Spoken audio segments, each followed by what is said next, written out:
ताबू हाँ सबके बीच में ये भजन हाँ हाँ सुन ले।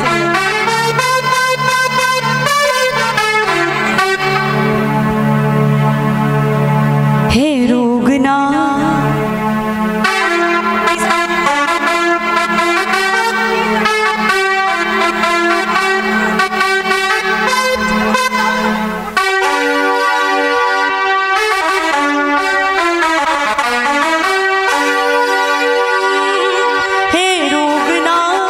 हमर भांग पिसना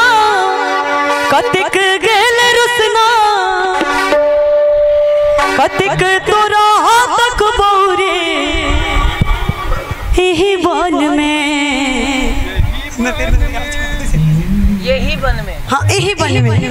ताबू अपन मिथिला के वन में अपन उगना के ताकि चल कहवे के ना हे रोगना हमर भांग पिसना हे रोगना हमर भांग पिसना। अहाँ सबके ताली के आवाज म्यूजिशियन बेशक धीरे बाज लेकिन अहाँ सबके ताली के आवाज होवे के चाहिए। हे रोगना हमर भांग पिसना हे रोगना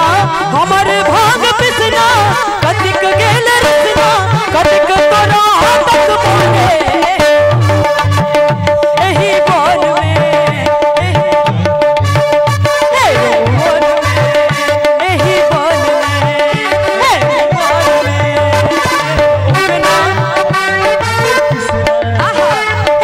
उगना हमर भांग पिसना कतिक गेल रसना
देखो मैं अपना बेटा से कह रहा कि ये तो बेटा बहुत साल से प्रदेश में रह रहा है और वो माँ के कलेजा बहुत तड़पे छे अपना बेटा से मिले खातिर ई तड़प वो माँ कौन भाव में कहे छे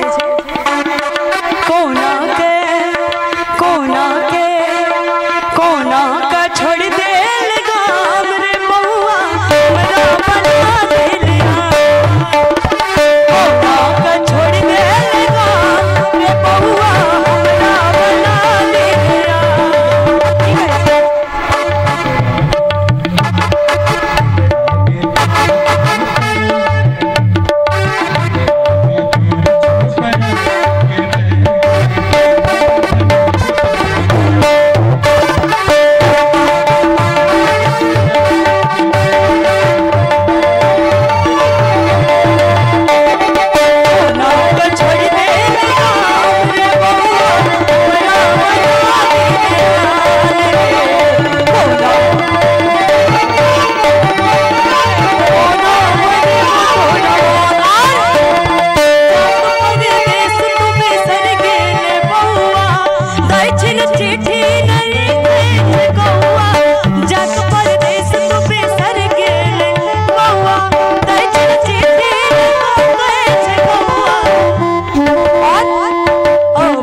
छे